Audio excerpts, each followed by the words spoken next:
morning of November 3rd, 1971, Youngstown, Ohio, Sheriff Ray Higgins stood at the gate of an old wooden house on Gagarin Street.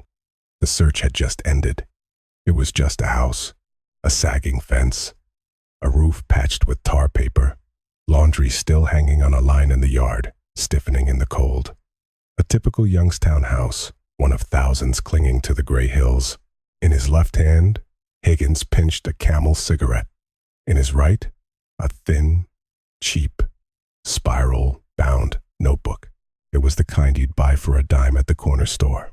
On the cover was a faded picture of a puppy, and inside, between a recipe for a honey-kissed apple pie and a note honey, 1 cup, flour, 3 cups, was something that made the 46-year-old veteran's fingers go cold, colder than they'd been in the Ardennes forest. 4 men's names were written in a neat, careful script. Beside each, a date. Higgins read the names again, the first, the second, the third, the fourth. All 4 of them were dead. All 4 had died within the last 6 months. All 4 after attending a wake, and at every single one of those wakes, sitting on the table, was a golden, sticky, honey-kissed apple pie, baked by the owner of this house, a quiet, rail-thin woman of 34 named Faith Nelson. Higgins took a long drag from his Camel and stared at the curtained windows. Behind them was silence, an empty, ringing silence. The woman who lived here had been driven away 10 minutes ago in a locked sheriff's car, quiet, unassuming, helpful Faith. He looked at the notebook one last time. 4 names, 4 dates, 4 deaths, and the tidy, almost childish handwriting of a woman who baked the best damn apple pie in the whole county. To understand how a dishwasher from the steel mill cafeteria ended up at the center of a story that would be whispered about all over Ohio, you have to go back 3 years to 1968, to the day Faith Nelson's life cracked clean in 2. If you like stories where every word is true and every detail sends a shiver down your spine, you've come to the right place. Stay with us. Youngstown, Ohio, at the tail end of the 60s. A city growing faster than it could keep its own promises. On the south side of the Mahoning River, new housing tracts were rising rows of identical ranch houses and wide, optimistic streets. The radio played Creedence Clearwater Revival. The downtown cinema was showing Times The Graduate Asterisk.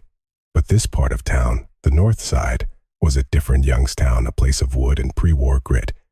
Here, the streets weren't paved. After it rained, the mud would suck at your boots. The houses were clapboard, heated by coal furnaces, with outhouses in the back. Water came from a pump on the corner. In winter, the pipes would freeze, and old women in thick headscarves would haul buckets 300 yards through the snow.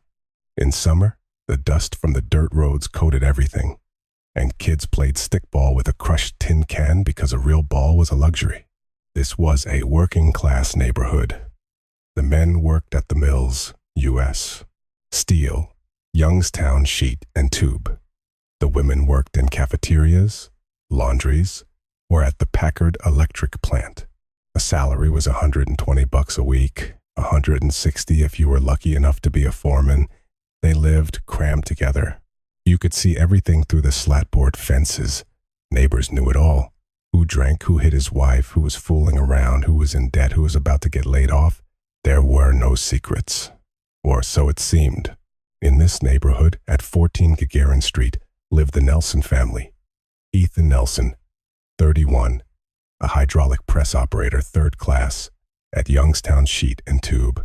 He was strong, quiet, and hard-working. A rarity in the neighborhood. He didn't drink, didn't smoke either. On Sundays, he went to the small Baptist church down the street, even though it wasn't fashionable in those days. He spoke little and did much. The neighbors respected him. A solid man, they'd say. Not many of those left. Faith Nelson, 31, Ethan's wife. She was born in a tiny town in rural West Virginia, 100 miles from anywhere. Her mother died when Faith was 9. Her father, a disabled coal miner who'd lost his right arm in a cave-in, drank his sorrow. Faith grew up alone. She learned to cook at 7 because no one else would. She learned to be silent even earlier because when her father drank, he didn't like noise. At 19, she married Ethan. He'd driven down to her town for a distant relative's funeral and saw her at the graveside, a skinny girl in a black shawl with her eyes cast down. 2 months later, he was courting her, and 4 months after that, they were married. She moved to Youngstown. They were poor, but their life was steady. Ethan worked. Faith kept house. They had no children. Faith had seen doctors at the county hospital, but with no results. Ethan never blamed her. God will provide. When the time is right, he'd say. Faith remained silent and baked. She baked a lot. For Ethan, she made biscuits and gravy, pot roast. For the neighbors, if someone asked, or for a wake, she made her honey-kissed apple pie. Faith's apple pie was special. She'd brought the recipe from her grandmother in West Virginia. The crust was flaky, paper-thin. The apples were golden, and the honey was real, not the store-bought kind. Faith would buy it from a beekeeper out in Amish country. She made a special trip for it. The syrup was thick, gooey, soaking into every slice. When Faith brought her pie to a wake or a potluck, people would go quiet, not just because it was delicious, but because it tasted real. It was the kind of pie their grandmothers used to make, a taste most people in the city had forgotten. Faith started getting asked to bring her pie to every wake, to weddings, if they could afford to ask, to send-offs for boys going to Vietnam, to anniversaries. She would arrive, set the pie on the table, offer a small smile from the corner of her mouth, and retreat to a corner. She'd sit quietly, not drinking, not dancing, not talking unless spoken to. Then she would leave just as quietly. The neighbors would say, Faith is a saint. So quiet, so modest, and those hands of hers are pure gold. Ethan sure is a lucky man. Ethan's luck ran out on November 14th, 1968. That day, there was an accident at Youngstown Sheet and Tube. The hydraulic press in shop number 3, its safety lock system failed. Ethan Nelson had worked that press for 6 years. He knew it like the back of his hand, but that day, it didn't matter. The press came down while Ethan was changing a steel plate. He didn't have time to pull his hand back, and then he didn't have time to jump away. An ambulance was called 12 minutes later. It arrived in 40. Ethan was still alive for another 20 minutes after they pulled him out. He died in the back of that ambulance without ever regaining consciousness. He was 31 years old. Faith was told that evening. The shop foreman, a man named Paul Kuzman, 45, sweaty, pale, and wearing greasy overalls, came to her door. Faith, he said, his voice heavy. There's been an incident. Ethan, he got careless at the press. Faith didn't scream. She didn't cry or faint.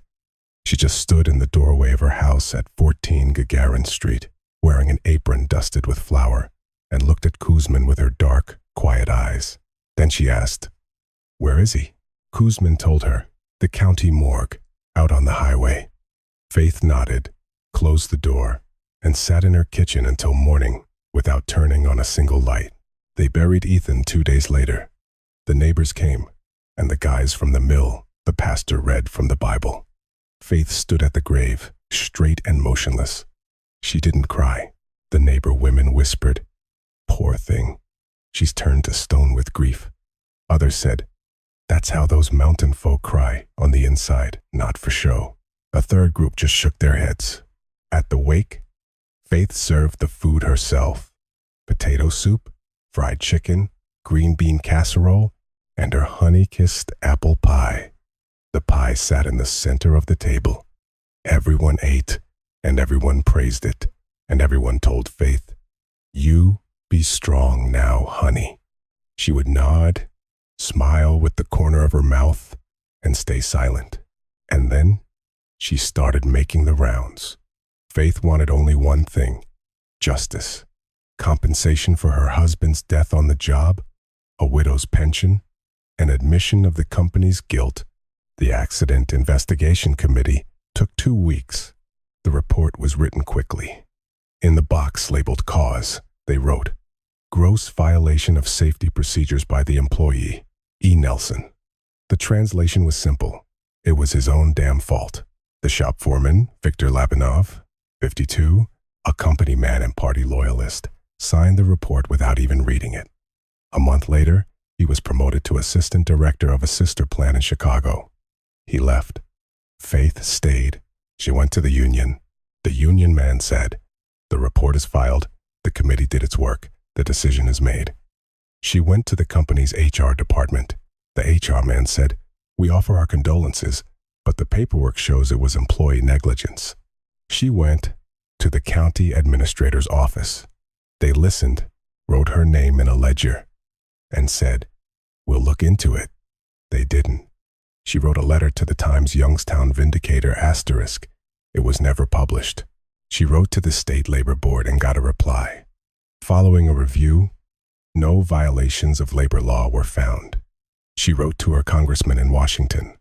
A reply came 4 months later. A form letter. "Your inquiry has been forwarded to the appropriate authorities in the state of Ohio for their consideration." 2 years.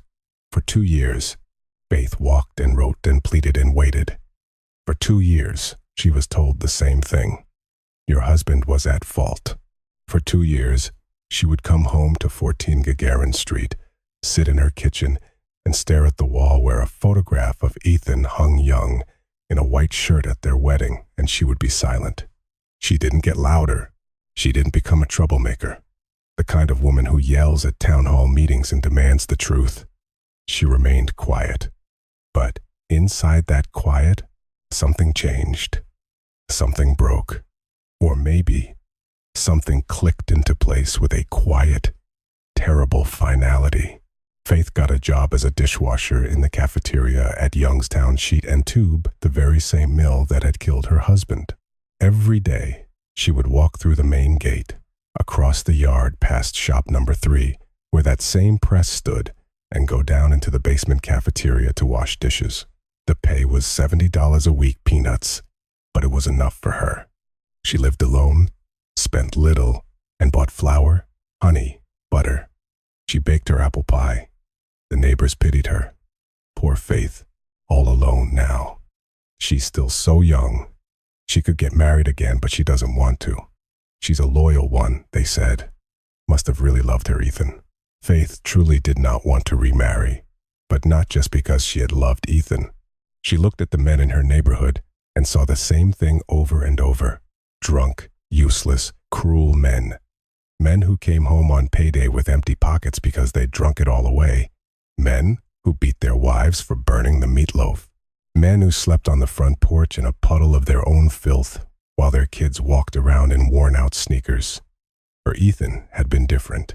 He didn't drink. He worked hard. He dreamed of having a son. And he was dead. But these men lived. They lived and drank and hit and cheated. They skipped shifts, collected their paychecks, and spent them on cheap whiskey and cigarettes. And nothing touched them. No one punished them. No hydraulic press fell on them. Faith thought about this every evening, sitting in her kitchen, looking at Ethan's photograph.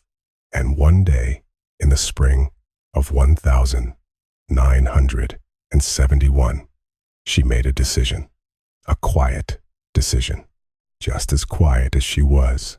But first, the poison. Thallium. And why, in 1971, an ordinary woman could get her hands on a deadly poison as easily as a loaf of bread. Thallium, a heavy metal, looks a bit like lead. It has no color, no taste, no smell. Once in the body, it destroys the nervous system, the kidneys, the liver. A person grows weak, nauseous, they start vomiting. Then come convulsions, then a coma, then death. The process takes anywhere from 1 to 3 days, depending on the dose. Most importantly, the symptoms of thallium poisoning are almost indistinguishable from a heart attack or severe alcohol poisoning or a dozen other things they write down as the cause of a sudden death in a middle-aged man. In the early 70s, Thallium was an ingredient in rat poison, which was sold freely in hardware stores. No prescription, no signing a ledger. You walked in, paid 30 cents, and got a small bag of gray powder. Rat Death. That was the name of one brand. Faith bought her first bag in March of 1971 at the hardware store on Decker-Bristoff Street. The clerk didn't ask a thing. Everyone with a wooden house in this part of town was fighting a war against rats. Faith brought the bag home, poured some of the gray powder, fine as dust, onto a saucer. She cautiously touched the tip of her tongue to it. Nothing. No taste, no bitterness. Then she mixed it into a teaspoon of honey and tried again. It tasted like honey.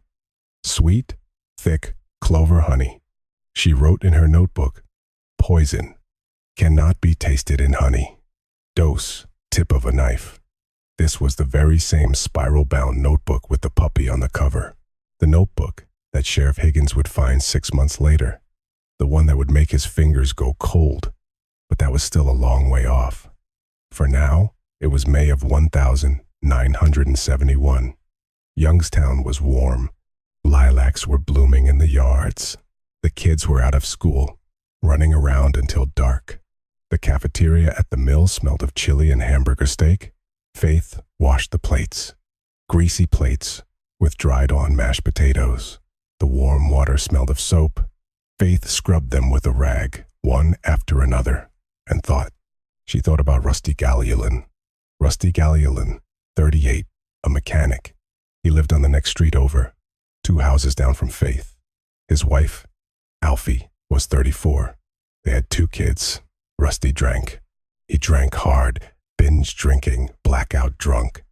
After payday, he'd disappear for 2 or 3 days and come back broke, with bruised knuckles, and he'd beat Alfie. She walked around with bruises, hiding her eyes, lying to the neighbors. I fell. I ran into a door. Everyone knew. Nobody did anything. Sheriff Higgins had been called out twice. Rusty would repent, make promises. A week later, it would all start again. Faith saw Alfie every day. She saw the bruises. She saw the frightened eyes of the children. She saw Alfie counting pennies at the grocery store because Rusty had drunk away his whole paycheck. And Faith thought, he lives, he drinks, he hits, he cheats, while her Ethan is in the ground. Ethan, who never once raised a hand to her, who dreamed of a son, who worked like 2 men. Where was the justice in that? Faith knew the answer. There was no justice. The government hadn't given it to her. The company hadn't helped. No one had helped, which meant she had to take justice into her own hands. On May 23rd, 1971, Zaytona Muhammadjanova died. She was 72, Alfie Galliulin's mother, Rusty's mother-in-law. She died quietly in her sleep, as one should at that age. The funeral was on the 25th. The wake was at the Galliulins' house. Alfie asked Faith to make an apple pie. Faith agreed. She spent the evening of May 24th baking. The crust made with lard, just like her grandma taught her. She rolled it thin, sliced the apples, simmered the syrup, honey, sugar, a little water. Thick, gooey, amber-colored. She took it off the heat, let it cool slightly. Then she took a small tin tea canister, the one with an elephant on it, and got out the gray powder. She sprinkled a knife tip's worth into the syrup. She paused, then added a little more. She stirred it in thoroughly, making sure it dissolved. She poured it over the apples, mixed it all together with her hands slowly, carefully, just like always. She arranged it in a glass pie dish, pressed it down, and let it set. The pie looked normal. It smelled normal. It was the same golden, sticky, honey-kissed pie. No difference at all. Faith opened her notebook. On a clean page, after a recipe, she wrote in her neat, careful hand, Galliulin, Rusty, May 25th. She closed the notebook and went to bed. The wake for Zaytona went as expected. The pastor said a prayer. The neighbors came, about 30 people. The table was set up in the living room, 2 tables pushed together, covered with a vinyl tablecloth. There was potato soup, fried chicken, green beans, pickles, bread, and the apple pie.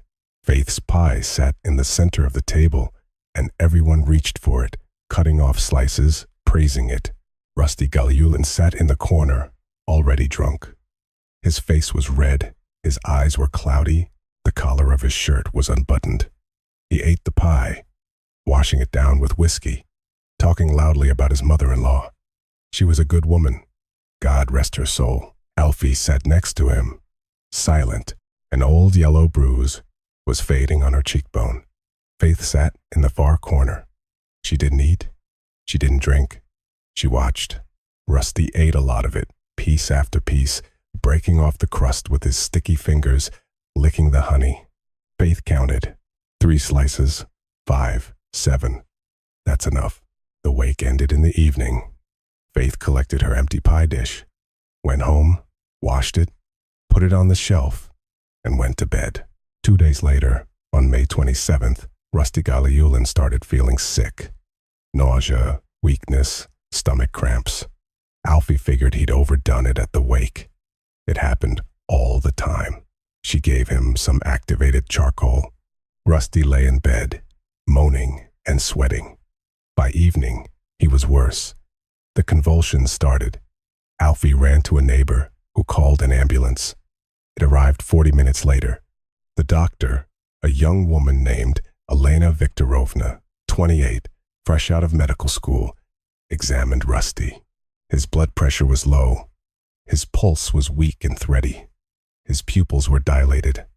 It looked like acute heart failure or severe alcohol poisoning. The doctor asked, was he drinking? Alfie nodded. A lot. At a wake, they took Rusty to the hospital. He lost consciousness in the emergency room. 4 hours later, Rusty Galiulin was pronounced dead. The death certificate read, acute cardiovascular failure. He was 38 years old. They buried him 2 days later.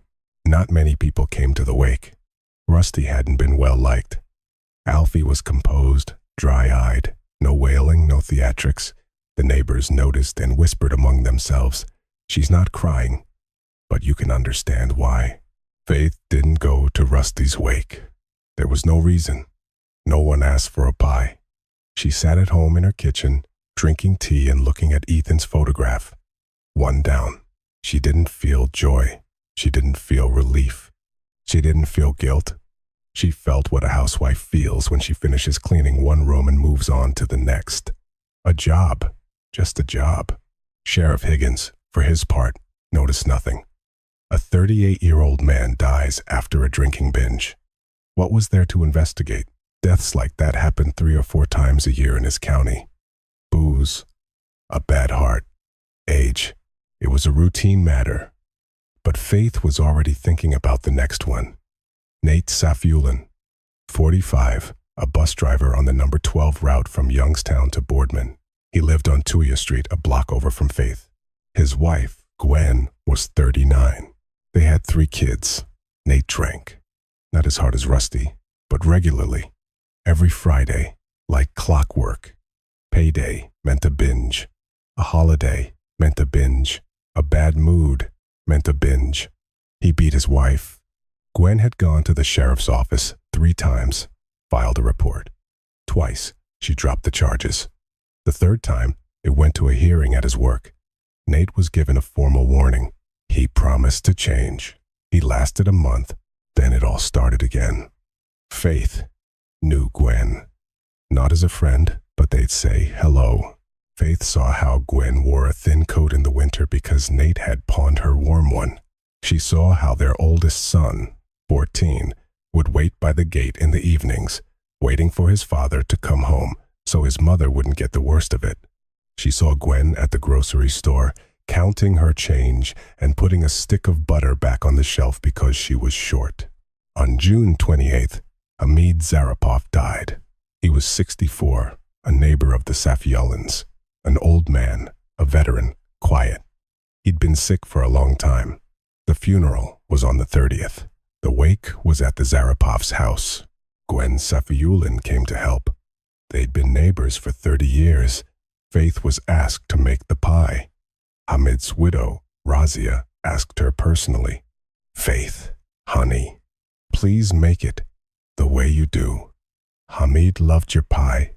Faith agreed. She baked it on the evening of the 29th. The same recipe, the same gray powder from the tin can, the same dose on the tip of a knife, maybe a little more.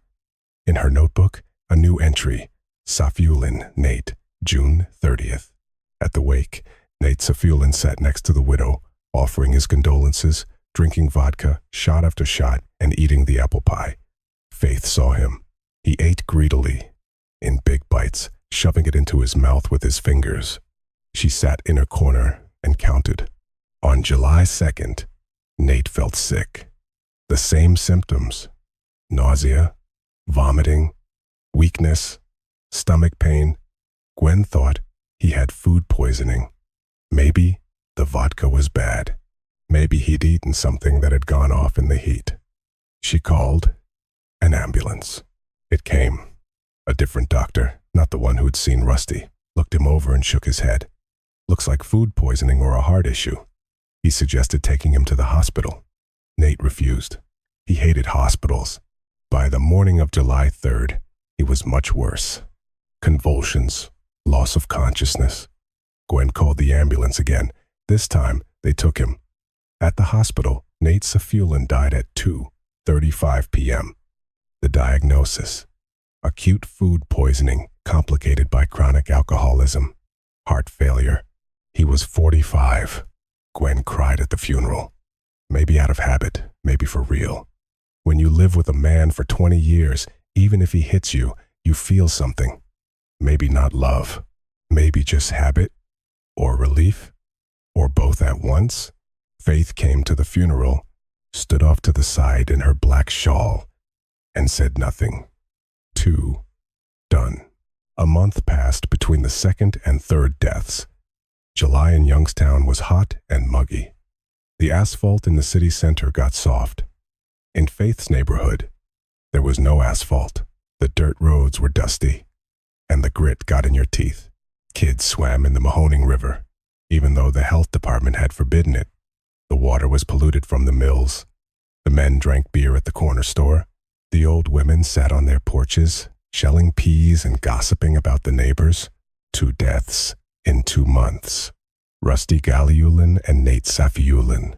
The neighborhood whispered about it for a day, then forgot. Men died. It happened. Booze, the heat, nothing surprising. Sheriff Higgins wasn't surprised either. 2 cases weren't a pattern yet. It was just a statistic. A sad one, but a common one. Faith waited, patiently, the way a baker waits for dough to rise. The third opportunity came in August. Mike Zagadulin, 41, a loader at the wholesale market. He was big and broad-shouldered, with a red face and thick fingers. He lived on Gagarin Street, 5 houses down from Faith. His wife, Ramsia, 37, was thin and beaten down, with eyes that were always looking at the floor. Mike was a small-time crook. His official job was a loader, but his real income came from stolen goods. A sack of potatoes out the back door for a friend, a crate of tomatoes that never made it to the register. He had money, but he spent it on himself. Cheap port wine, cigarettes, and poker games in the evening with other loaders. Ramsia saw none of that money. She wore a hand-me-down coat. The kids wore clothes from neighbors. Mike didn't just hit Ramsia. He humiliated her in public. He could say in front of everyone, "You're an ugly mutt. You're lucky I married you. Who else would want you?" Ramsia would stay silent, lower her eyes, and walk away. On August 20th, Eunice Zagadulin died. He was Mike's cousin, 56 years old, a heart condition. He'd been in the hospital for a month, was discharged, and died a week later. The funeral was on the 22nd. The wake was at Mike's house. It was a big house, and there were a lot of people.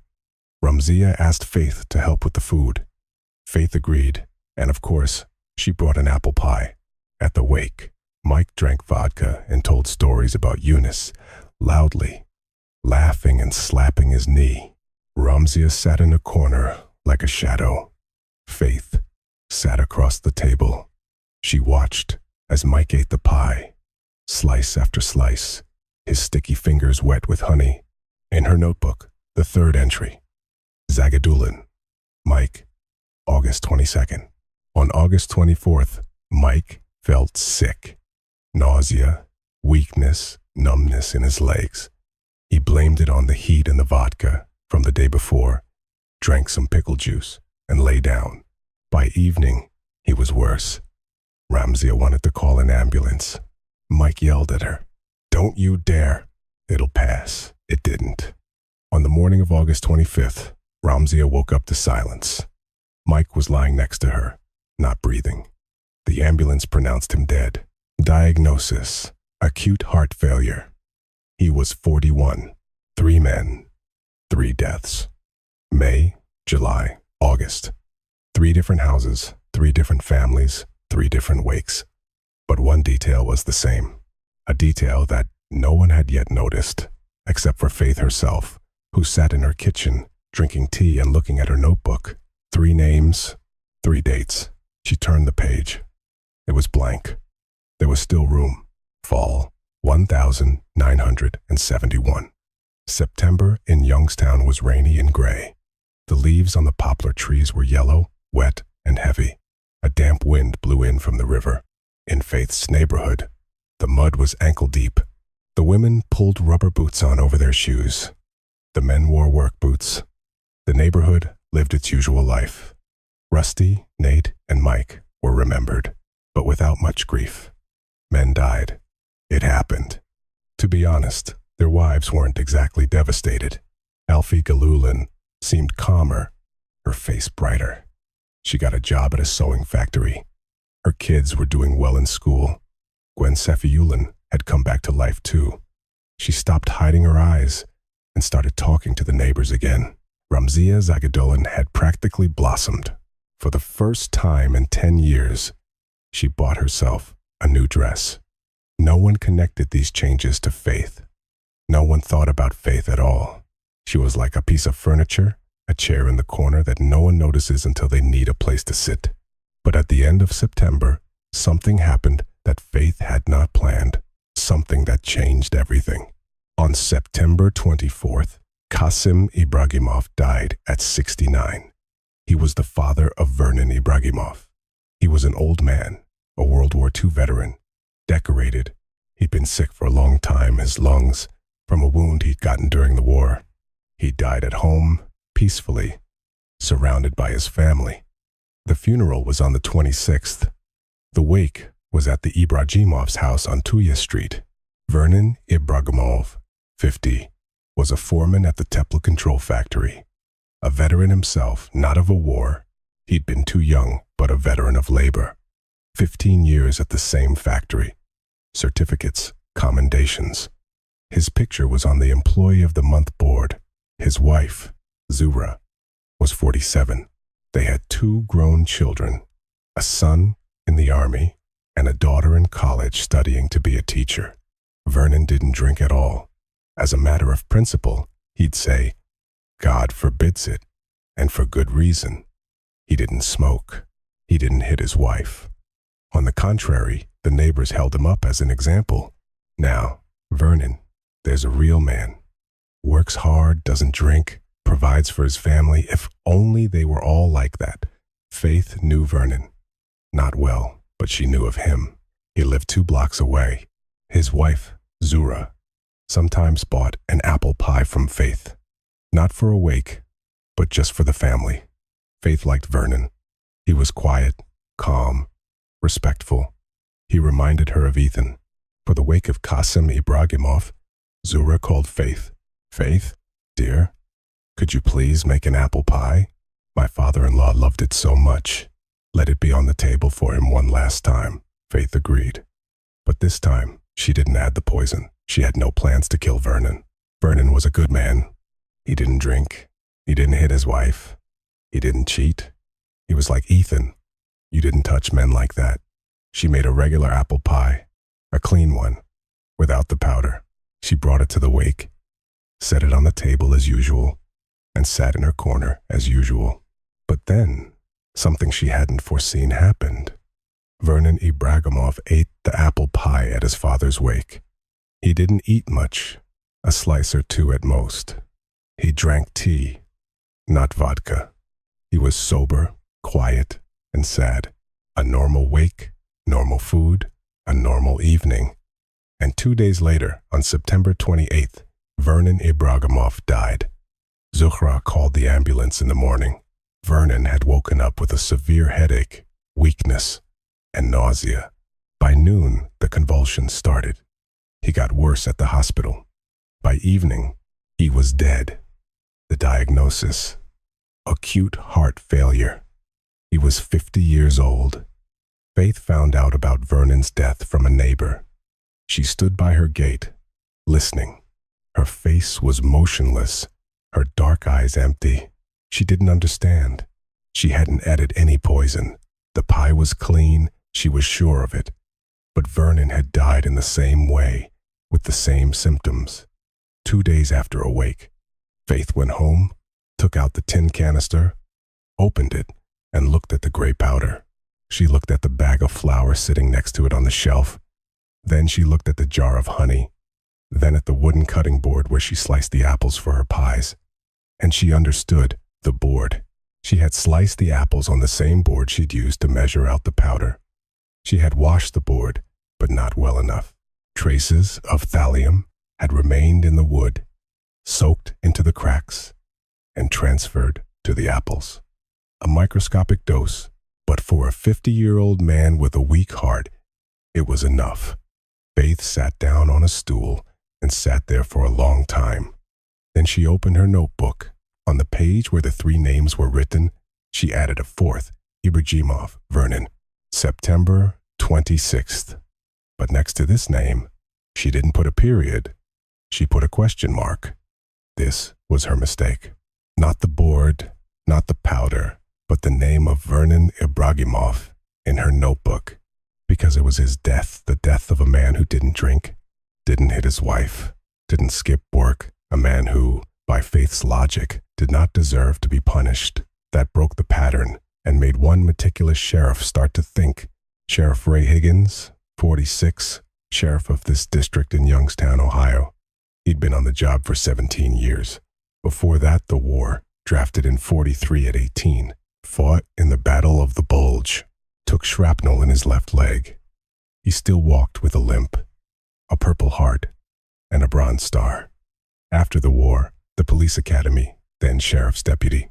He'd been married, divorced, no kids, lived alone in a 1-bedroom apartment on Dekabristov Street, smoked Camels, drank moderately, a shot of whiskey with dinner, no more. Higgins was a difficult man. His superiors didn't like him because he asked questions. Where other deputies would check a box, close the file, and go home, Higgins would dig, poke around, and double-check. A habit from the war. If something doesn't look right, figure it out. The death of Rusty Galulin in May. Higgins had noted it. He wasn't surprised. A drunk, 38 years old, a heart gives out. It happens. The death of Nate Safulin in July, he noted that too, also not surprised. A drunk, 45. Heart or bad booze. It happens. The death of Mike Zagadulin in August. He noted it and paused. 3 men, 3 months, 3 deaths. All of them drinkers. All from heart failure or poisoning. All after a wake or a party. A coincidence? Probably. In this part of town, men died often. Booze, hard labor, no health care. It was just statistics. Higgins shrugged and put the papers in a folder. But then Vernon Ibragimov died. And that's when Higgins became suspicious. Because Vernon Ibragimov didn't fit. Vernon didn't drink at all. The whole neighborhood knew that. Vernon didn't smoke. Vernon worked, earned his paycheck, provided for his family, went to church. Vernon was healthy. Well, for a 50-year-old man. Sure, and he had high blood pressure sometimes, but not enough to kill him in 2 days. Higgins pulled out the folder and reread his notes. Galulin died 2 days after a wake. Safulin, 3 days after a wake. Zagadulin, 2 days after a wake. Ibragimov, 2 days after a wake. 4 deaths, 4 wakes, One pattern. Higgins lit a Camel and tried to remember who had been at the Galiulans' wake. Neighbors, relatives, 30 people or so. Who was at the Zarapovs, where Safiullin died? Pretty much the same crowd. Who was at the Zagadulans? Also neighbors and family. And the Ibrahimovs? Higgins didn't take the easy way out. He took his notepad and walked the neighborhood. He asked questions carefully, not like an investigator, but like the local sheriff who's supposed to know what's going on. Were you at the wake? Who else was there? What did you eat? What did you drink? The answers formed a list. Higgins read the names. Many of them were repeated. It was a small neighborhood. Everyone knew everyone. The same neighbors went to the same wakes. But one name appeared on all 4 lists. Faith Nelson. Higgins remembered Faith, a quiet widow living on Gagarin Street. Bakes apple pies, a harmless, unassuming dishwasher. But she had been at all 4 wakes, and at all 4, so had her apple pie. Higgins thought for a moment and wrote in his notepad, Nelson. All 4 wakes. Apple pie. A coincidence? He put a question mark there out of habit, but his hand already knew the answer. On October 1st, 1971, Higgins went to see Alfie Galiulin, the widow of Rusty, the first victim. Alfie opened the door. She looked good. Calm, clean, no bruises. The house smelled of laundry, soap, and fried onions. The kids were doing their homework at the table. Higgins asked carefully about Rusty, about his last days, what he ate, what he drank, how he felt. Alfie looked at him for a long time, then said, Sheriff Higgins, I'm not crying for him, and you know why. He beat me for 8 years, but I want to know, was it really his heart? Higgins asked, Why do you ask? Alfie hesitated, then said, He was a strong man, healthy. Yeah, he drank, but to just drop dead like that, at 38, my father drank more than him. And he's 72, still alive. Higgins wrote it down, thanked her, and left. Then he went to see Gwen Safiullin, then Ramzia Zagidulin. He asked the same questions and got similar answers. Their husbands were healthy.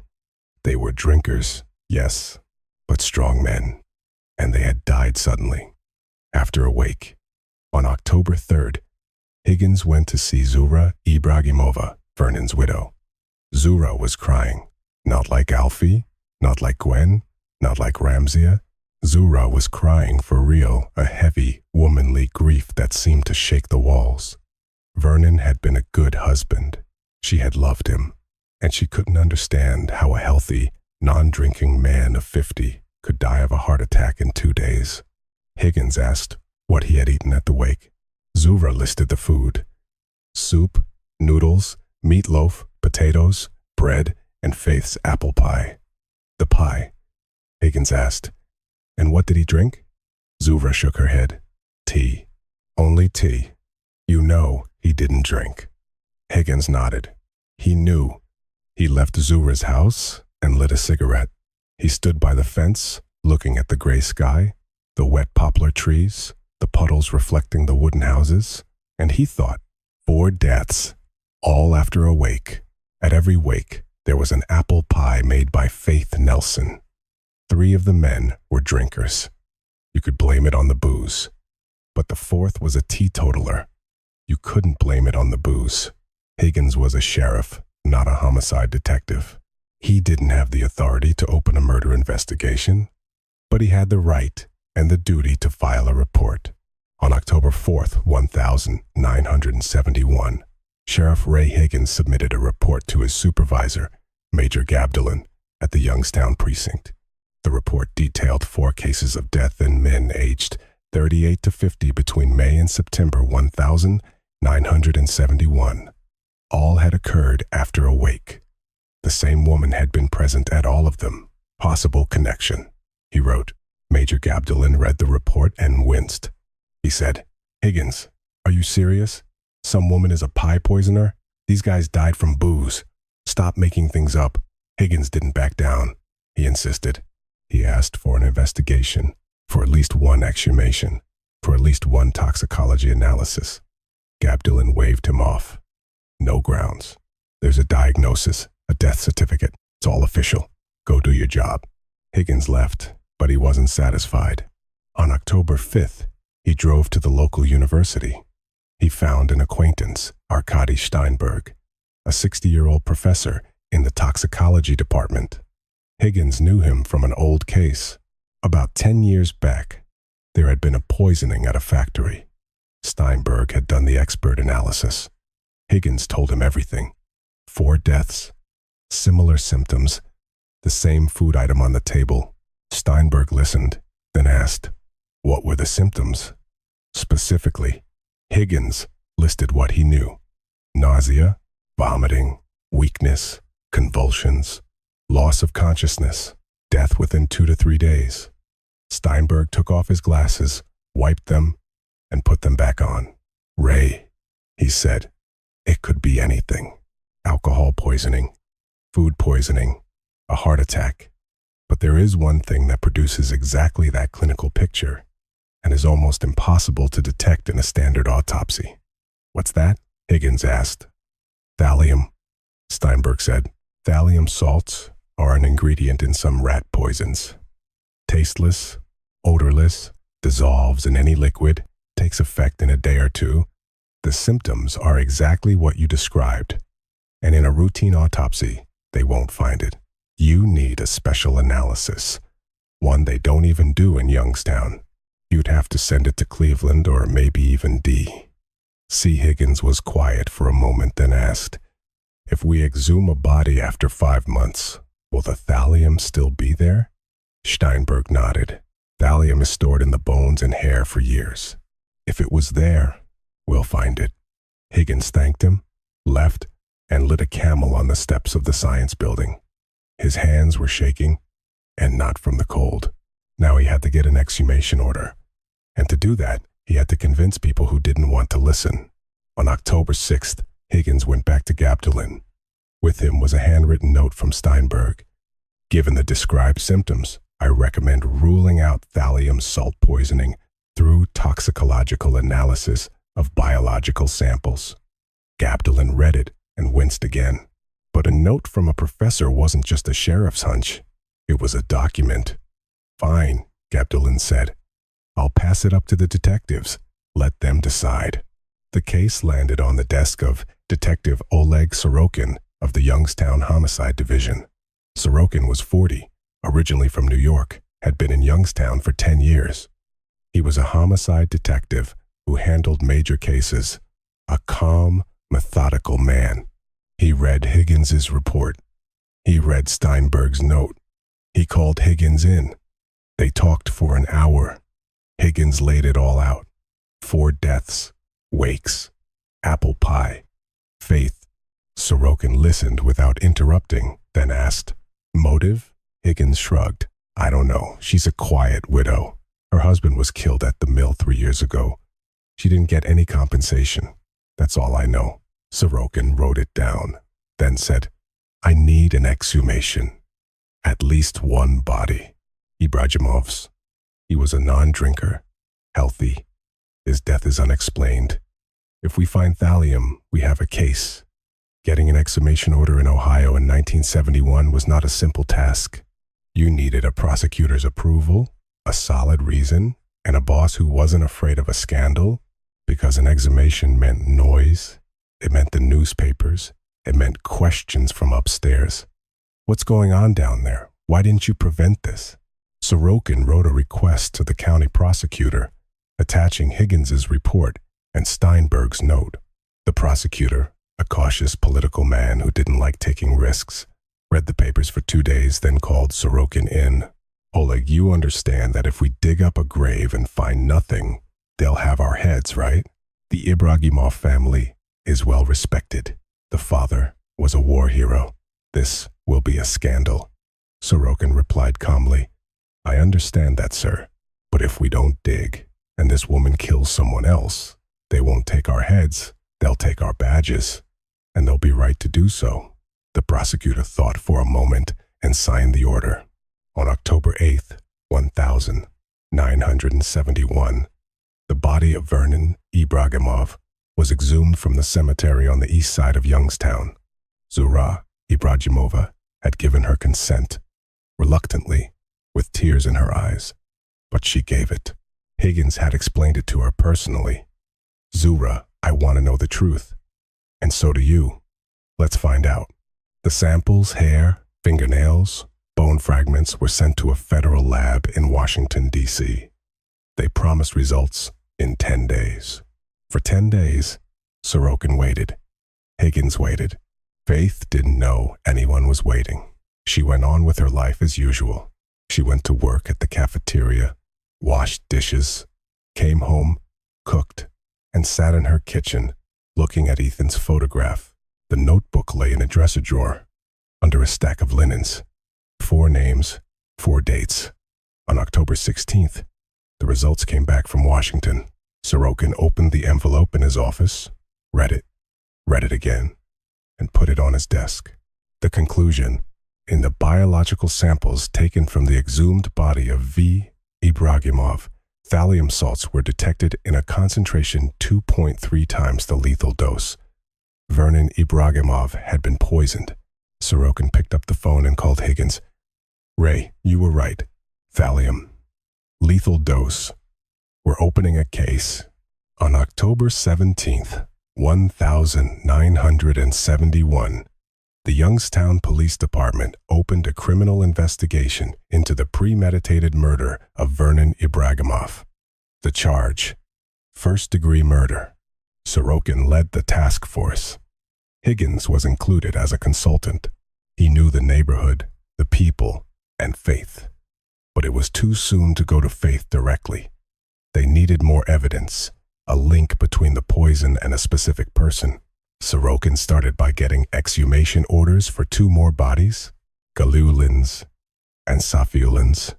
He couldn't get one for Zagadulin. Ramzia had left town to live with her sister and wasn't responding to letters. Without a relative's consent, the prosecutor refused. The results for Galiulin and Safiulin came back on October 26th.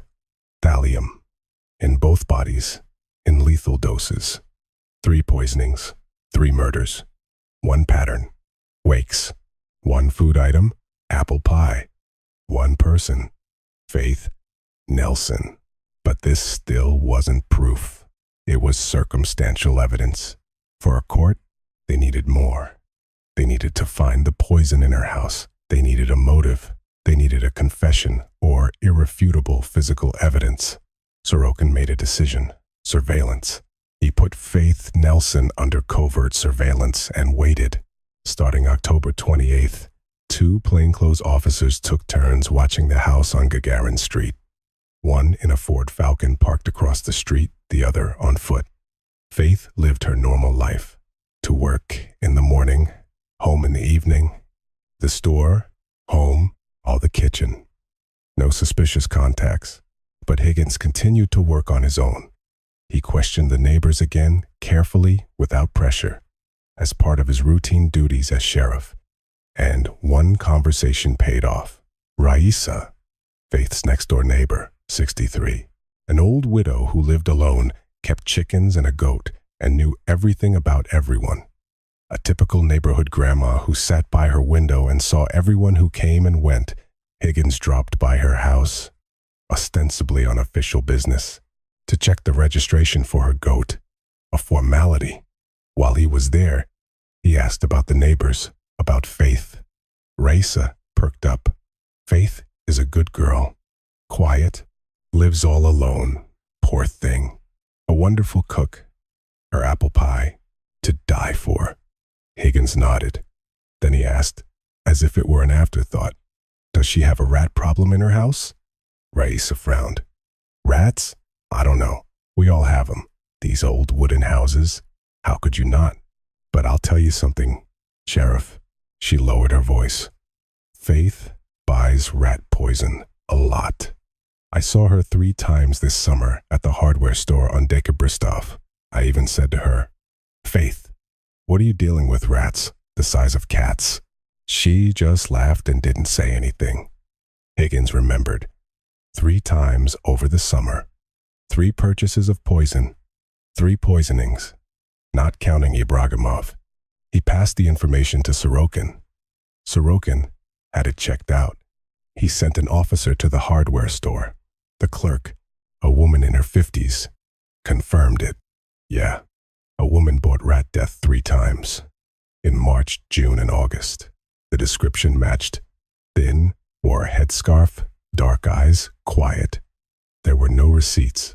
No one wrote down small purchases like that. The evidence was piling up. Circumstantial, but weighty. 3 purchases of poison, 3 poisonings. The dates matched. Sorokin decided, it's time. On November 3rd, early in the morning, a group of 4 men, Sorokin, Higgins, 2 detectives, and 2 civilian witnesses, approached the house at 14 Gagarin Street. Higgins stood by the gate, smoking a Camel. In his left hand was a search warrant, signed by the prosecutor. In his right, his notepad. It was a cold November morning. It smelled of rotting leaves and wood smoke. The neighbors were burning garden waste. Faith was home. She opened the door herself. She stood in the doorway, thin, not tall, in a dark headscarf and an apron dusted with flour. Her hands were covered in dough. She must have been baking. Sorokin showed her the warrant and explained calmly, Faith Nelson, we're going to conduct a search of your residence. Please step inside. Faith looked at Sorokin, at Higgins, at the detectives. She didn't say a word. She stepped aside and let them in. The house was small, 2 rooms and a kitchen. Clean, poor, tidy. The walls were covered in faded but clean floral wallpaper. On the wall was a photograph of a man in a white shirt. Ethan, young, with a gentle smile. A wedding photograph. In the kitchen, a table was covered with a vinyl cloth. On the table was a bowl of dough. Faith had indeed been baking. On the stove, a pot of syrup was simmering. On a shelf, a bag of flour, a jar of honey, a bottle of vegetable oil. The kitchen of an ordinary woman. They searched methodically. Sorokin directed. Higgins watched Faith. She sat on a stool in the corner of the kitchen, her hands in her lap, staring straight ahead. She wasn't nervous. She didn't cry. She didn't ask what was happening or what it was about. She just sat there, quiet as always. The first find. A tin tea canister with an elephant on it was on the top shelf of the kitchen cabinet, behind some bags of rice. Inside was a gray powder, about half a pound. Sorokin opened the canister, sniffed it, no smell, and showed it to Higgins. Higgins nodded. The canister was sealed as evidence, its contents sent for analysis. The second find, a cutting board, an old wooden one with cracks in it. Sorokin paid attention to it because Steinberg had warned him, thallium soaks into wood. Look for wooden surfaces. The board was also taken as evidence. The third find, the notebook. Higgins found it himself, in a dresser, under a stack of linens in the top drawer. A thin, spiral-bound notebook with a puppy on the cover. Higgins opened it. The first few pages were recipes. Apple pie, honey, 1 cup, flour, 3 cups, eggs, 6, vegetable oil for frying, meatloaf, biscuits and gravy. Ordinary recipes, written in a neat, almost childish hand. Then, a page that was different from the rest. Poison cannot be tasted in honey. Dose, tip of a knife. The next page, Galuolin, rusty, May 25th. Safuolin, Nate, June 30th. Zagadulin, Mike, August 22nd. Ibragimov, Vernon, September 26th. And next to that name was a question mark. Higgins read it. His fingers trembled. He'd been in the Battle of the Bulge. He'd seen men kill other men, but this was different. This was the neat handwriting of a quiet woman, listing the names of the dead between a recipe for apple pie and a recipe for meatloaf, as if she were making a menu, as if she were keeping a household ledger. He showed the notebook to Sorokin. Sorokin read it. His face didn't change. He never showed emotion. but the pause he took before he spoke was longer than usual. "Faith Nelson," Sorokin said, "without raising his voice, you are under arrest on suspicion of murder. Upon being charged, you will be provided with a lawyer. Do you understand what you are suspected of?" Faith looked at him. Dark, quiet eyes. No fear, no panic, no anger, nothing. She said one word, "Yes." Then she paused and added, "But not Vernon. That wasn't me. Not on purpose. It was the board. I didn't mean to." Sorokin wrote it down, word for word. Faith Nelson was taken from her home at 14 Gagarin Street in a locked sheriff's car. The neighbors saw it. Raisa stood by her fence, making the sign of the cross, even though she was a Baptist. Other neighbors whispered, "They took Faith." What for? What could she have done? No one believed it. Faith and murder. Quiet, modest Faith, who baked apple pies and washed dishes. Impossible. But the notebook lay on the detective's desk. 4 names, 4 dates, and a neat, almost childish handwriting. The interrogation of Faith Nelson took place at the Youngstown Police Headquarters. A detective's office, 2nd floor, window overlooking the courtyard, a desk, 2 chairs, a pitcher of water. The walls were painted a government-issue green. It smelled of tobacco and paper. Sorokin conducted the interrogation himself. Higgins was present, sitting in a corner, silent, listening. Faith sat in a chair, her hands in her lap, her back straight. Her headscarf had slipped slightly, revealing dark hair with premature streaks of gray. She didn't look frightened. She didn't look broken. She looked like a person who had been carrying a heavy sack for a long time and had finally set it down. Sorokin began with the formalities. Name, date of birth, address, place of work. Faith answered in a quiet, steady voice. Then Sorokin placed the notebook on the desk and opened it to the page with the names, Faith Nelson. "Is this your handwriting?" Faith looked at the notebook. "Yes." "What do these entries mean?" A pause, a second, 2, 3. "Those are the people I poisoned," Faith said. Her voice was steady. No emotion, no tears. As if she were reading a grocery list, Sorokin wrote it down. "Tell me everything, from the beginning." And Faith told him. She spoke for 3 hours. Sorokin didn't interrupt, just wrote. In the corner, Higgins broke 3 cigarettes without lighting them. Smoking wasn't allowed in the office. Faith told them everything. About Ethan, about the mill, about the press, about the committee that wrote, his own fault, about the 2 years of going from one office to another, about the letters that no one read, about the form replies that meant nothing, about the evenings in her kitchen, in front of her husband's photograph, about the silence, in which something slowly broke, about the men in the neighborhood, the drinkers, the abusers, the useless ones, about Alfie with her bruises, about Gwen counting pennies, about Ramsia with her downcast eyes, about how one day in the spring she realized justice will never come, not from anywhere, unless she took it herself. "I didn't want to kill just anyone," Faith said. "I chose the ones who drank, who beat their wives, who didn't work but just drank whiskey and ruined other people's lives. My Ethan worked every day, and he died, and they lived. Is that fair?" Sorokin asked.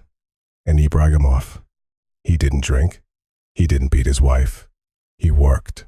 Why him?" Faith lowered her eyes for the first time during the interrogation.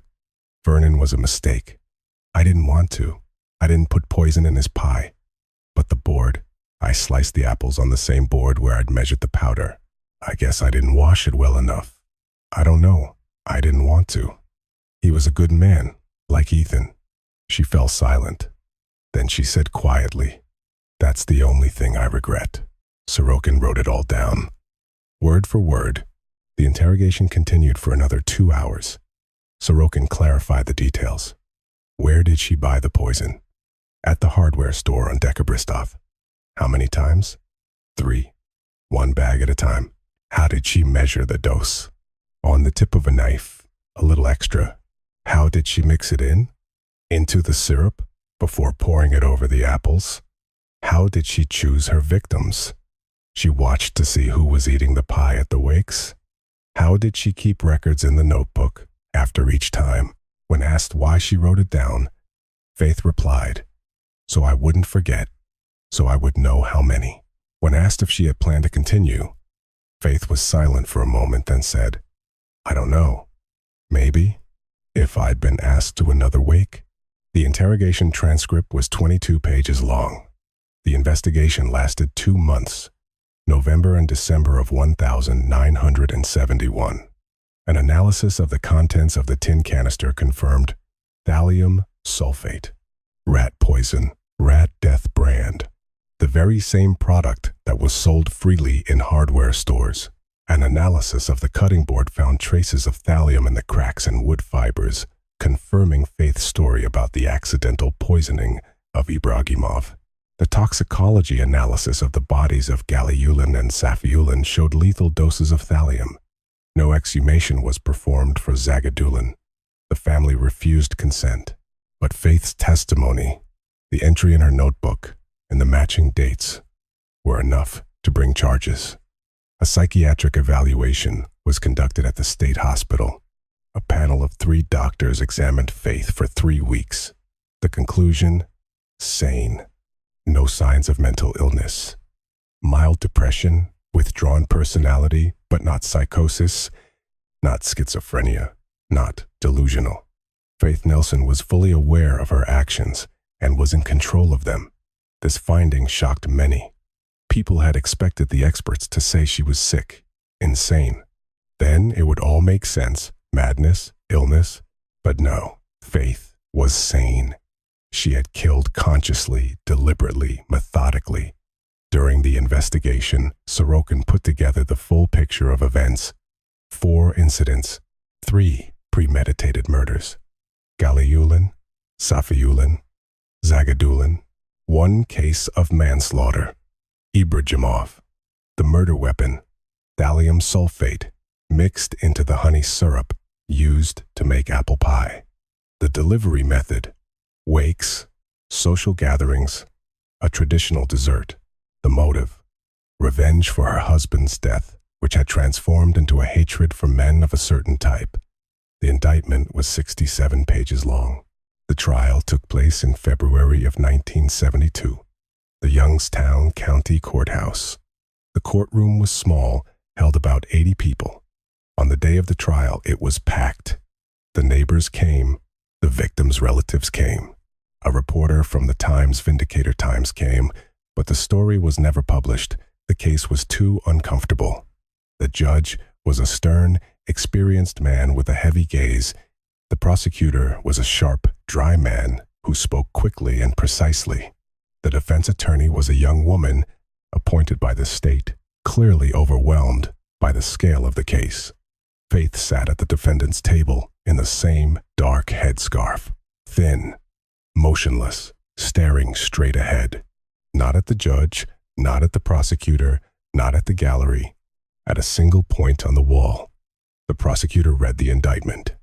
3 counts of first-degree murder using a poisonous substance. 1 count of manslaughter. He cited the relevant section of the Ohio Revised Code, noting the aggravating circumstances, murder for base motives, and murder committed in a manner dangerous to many people.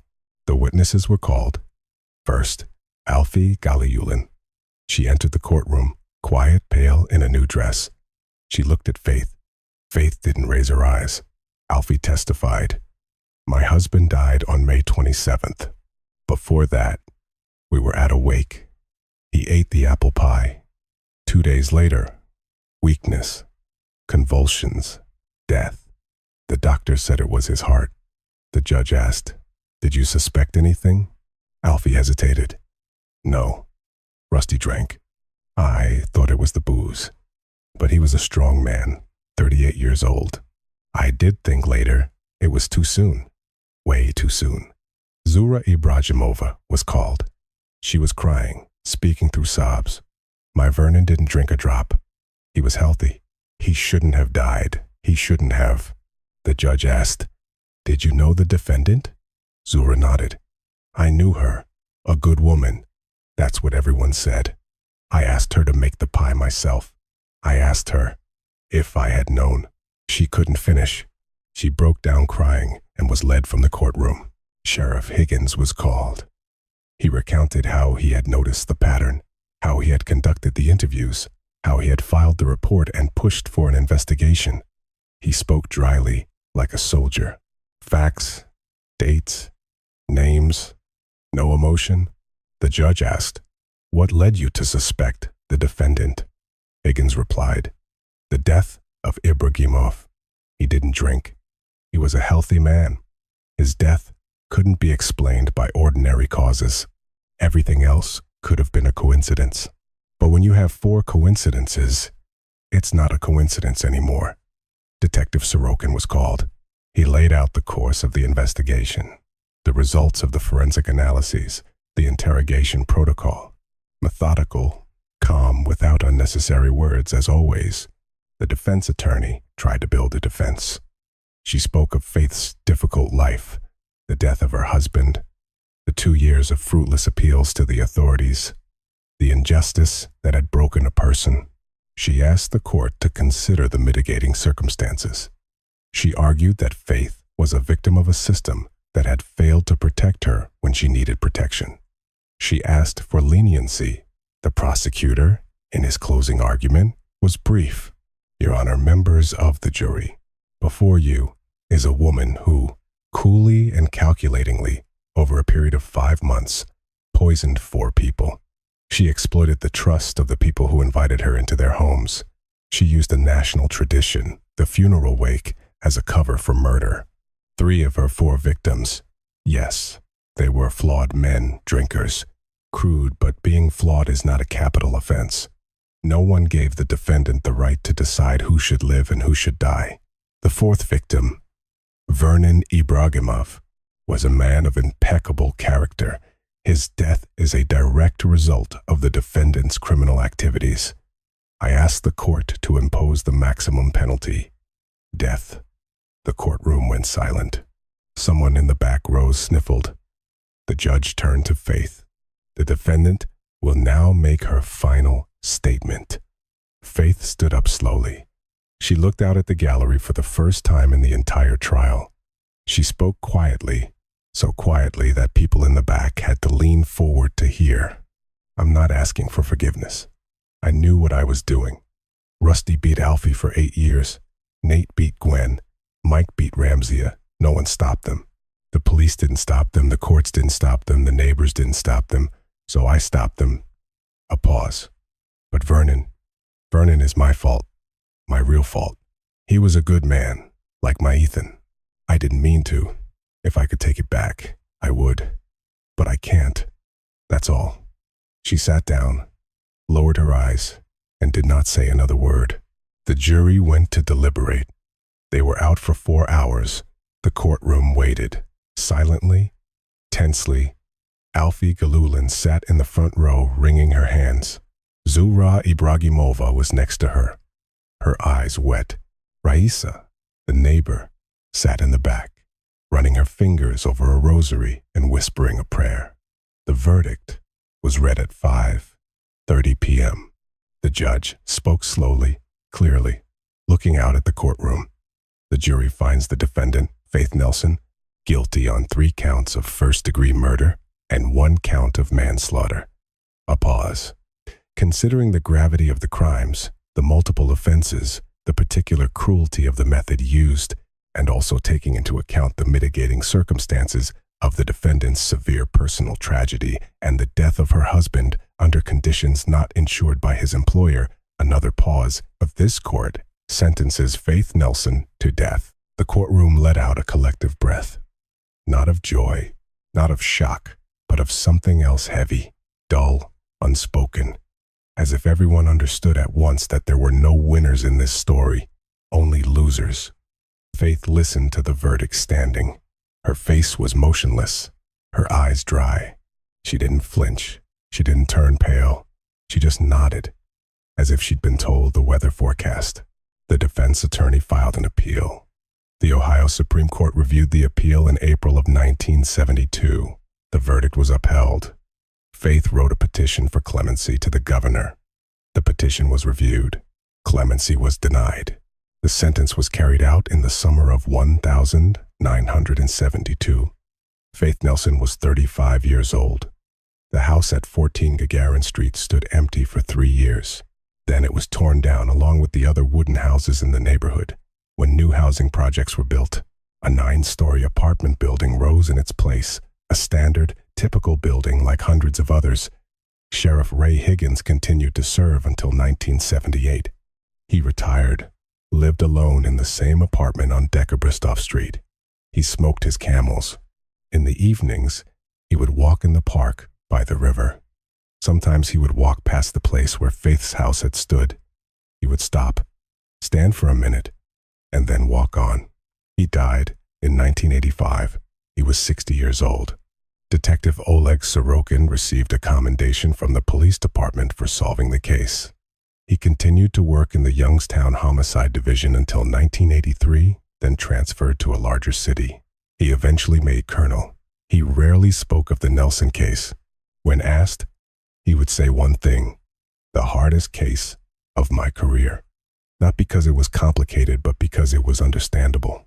Alfie Galiulin remarried 4 years later to a quiet, non-drinking man, a mechanic from the Packard plant. Her children grew up. Alfie lived to an old age. She never spoke of Rusty, and she never spoke of Faith. Gwen Safiullin did not remarry. She raised her 3 children alone. Her oldest son graduated from the engineering program at the university. Gwen was proud of him. Ramzia Zagadulin left Youngstown to live with her sister in another city. Nothing more was ever heard of her. Zura Ibragimova had the hardest time of all. She had lost her husband, a good, beloved man who was guilty of nothing. She lost him not to illness, not to an accident, but to someone else's hatred, to a poison that wasn't even meant for him. An accident. A cutting board. Traces of powder in the cracks of the wood. Zura became a recluse, rarely leaving her house. Her daughter took her in. Zura lived for another 15 years. But the neighbors said that after Vernon's death, she never smiled again. Raisa, Faith's neighbor, outlived them all. She lived to be 91. Until the end of her life, she would tell the neighbors the story of Faith and the apple pie. Each time she would add, I told her, you know. I said, Faith, why do you need so much rat poison? And she just smiled. A final, chilling whisper. And that was the end of her smiling. What is this story about? It's not about poison or apple pie or wakes. It's about silence. The kind of silence in which a person breaks. Faith Nelson was not a monster. She was not insane. She was not a villain from a movie. She was an ordinary woman, quiet, hardworking, patient, the kind of woman who lived on every block in every working-class town. Her husband died, and no one was held accountable. She asked for justice, and no one listened. She knocked on doors, and every door was closed to her. And so, she found her own door, a terrible, irreversible one. This is not an excuse. Murder is murder. 4 people are dead, 4 families destroyed. Vernon Ibragimov, an innocent man, died because of a poorly washed cutting board. That can never be justified, not ever, but it can be understood, because Faith is the extreme example of what that silence leads to. The silence of a system that doesn't protect. The silence of neighbors who see bruises and look away. The silence of authorities who write no violation found and close the file. In silence, evil is born. A quiet, mundane, domestic evil. The kind that smells of honey and looks like apple pie. 4 men, 1 woman, 1 notebook. And the silence of a Youngstown neighborhood in which all of this became possible. Sheriff Higgins once said to Sorokin, after the trial, when they were sitting in his office drinking coffee, "You know what bothers me, Oleg? Not that she killed them. It's that for 3 years, nobody noticed a thing. For 3 years, she went to every office, asking for help, and every one of them blew her off. And then we act surprised when people take justice into their own hands. Sorokin remained silent, finished his coffee, and didn't reply. Sometimes, silence is the most honest answer. The Nelson case never made the major newspapers. It never became a big scandal. It didn't make it into the criminology textbooks. No books were written about it, no movies were made. It remained what it was, a local story, as quiet as Faith herself. But in that part of Youngstown, they remembered it. They remembered it for a long time. And whenever someone brought an apple pie to a wake, the old-timers would exchange a silent, knowing glance, because some stories don't need to be told. It's enough to remember them. If this story made you think, one click, and the next story will find you on its own.